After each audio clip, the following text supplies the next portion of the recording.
Welcome to Influential Entrepreneurs, bringing you interviews with elite business leaders and experts, sharing tips and strategies for elevating your business to the next level. Here's your host, Mike Saunders.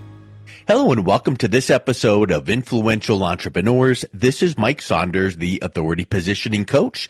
Today we have with us Victoria Bracha, who's a founder and professional chocolatier. Victoria, welcome to the program. Hi, Mike. Thank you for having me. You're welcome. I'm excited to talk to someone who is a professional chocolatier.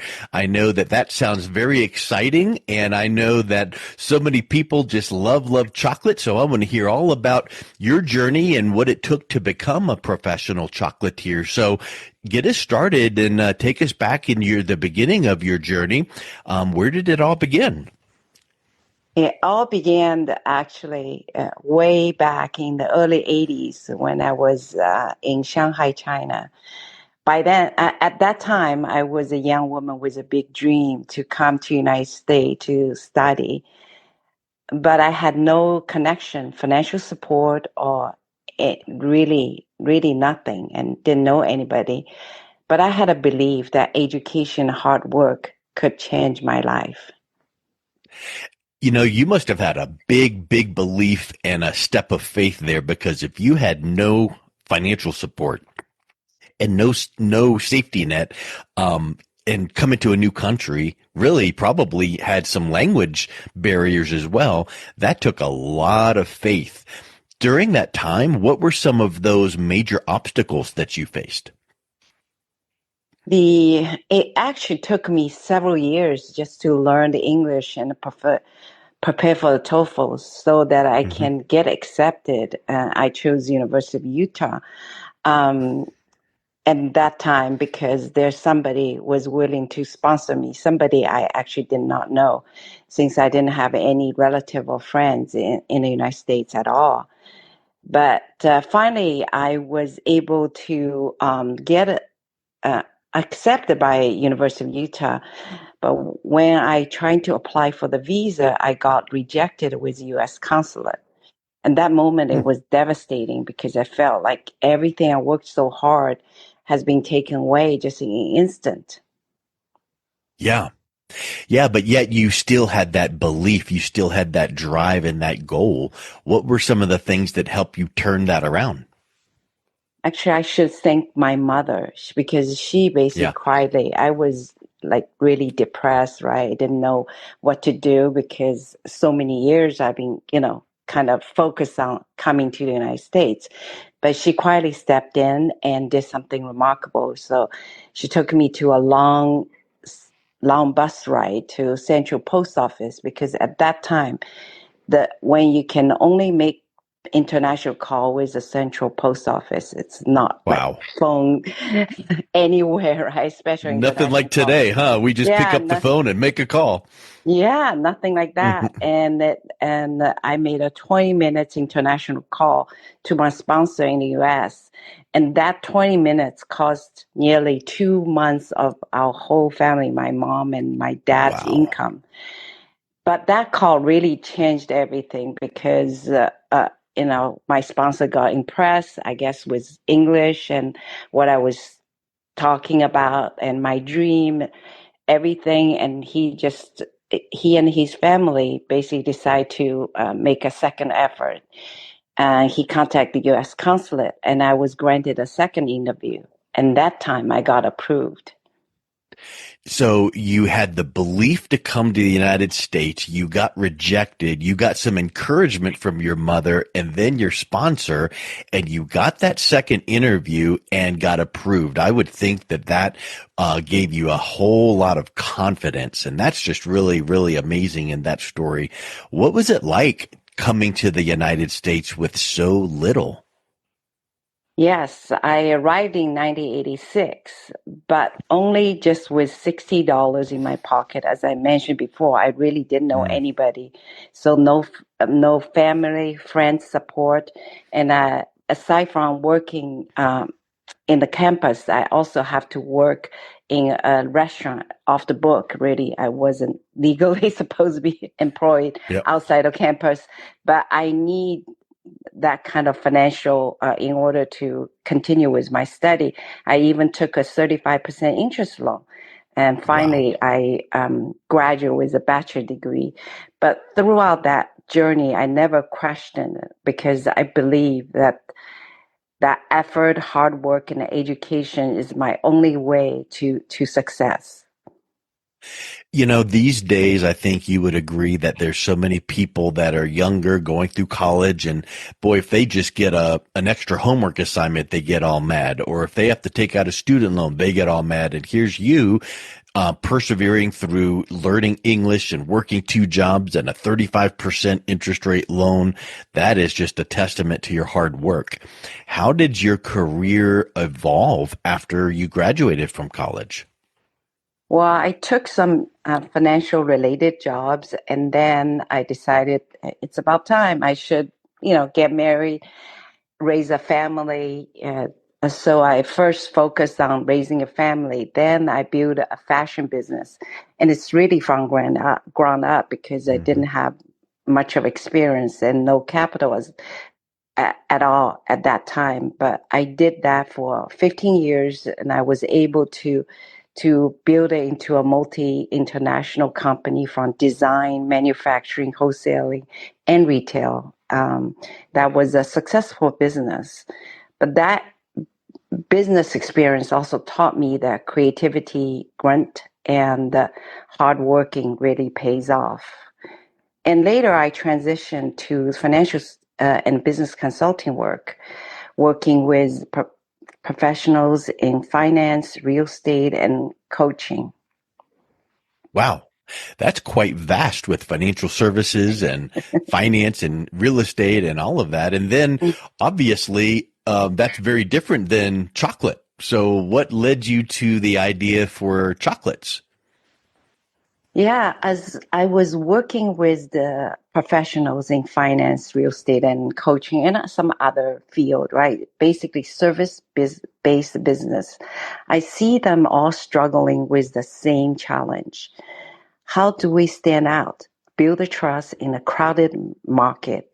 Especially their benefits and service are really intangible and it takes time to materialize, but they are asking clients for basically upfront commitment of time and the money really to make the changes for them.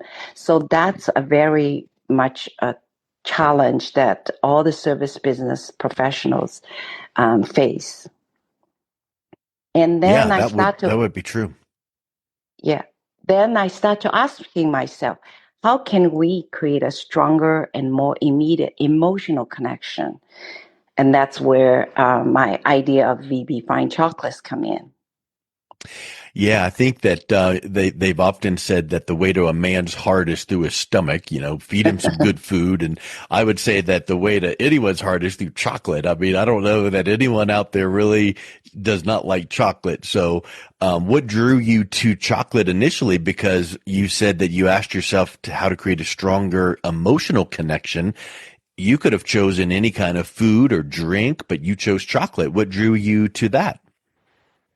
Yeah, I always loved food artistry, being in the fashion background. It's like fashion and fine dining. And Mhm. we eat a lot of Michelin star kind of restaurants well too. And I cook also fine food as well too. And it's all very pretty and artistic. So that drew me to more of the food aspect as a kind of a gift idea. And then the chocolate is just universal because, when people think of chocolate, it brings joy, evoke emotion, and it connects people across cultures. And, but I don't want to just make another chocolate because there's so many chocolates out there, right? So I want to make the chocolate that can be elevated into a full sensory experience, a moment that people remember and talk about. So that's why I want to do that VB fine chocolates in that aspect. Yes. And because chocolate can give you that sensory experience and be memorable, there's a lot of chocolates out there. What Yeah. makes your chocolate different from other chocolate brands? Yeah. One thing is I want to make it multi-sensory, meaning that I also want the visual aspect of it and the taste and touch and feel. And instead of just say, oh, it tastes good, right? It can have all these aspects. And our chocolate is handcrafted in small batches and use the finest Belgian chocolate and fresh natural ingredients like fruit puree, espresso, and it's all in homemade.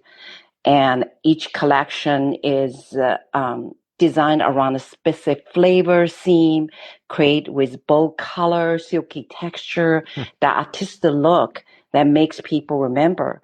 But also, even when the chocolate, people consume chocolate, how do you still have people remember the experience and remember the brand and you, right? And that's when I did to set us apart is the customization, because each box is reusable and it's eco-friendly. It's keepsake box, can be personalized with company logo, message, and QR code. So that makes it repurposable, remembered. And then the QR code can also keep your brand alive by monthly giveaway updates and promotions. It's elegant, but it's also ongoing, engaging too. Because as we know, the email marketing has a really very low open rate, and most goes in the Yeah. junk file. But what if you have the QR code that people can just actively monthly um, scan your code, because it's a nice, pretty box, and you can put different things after the chocolate is gone.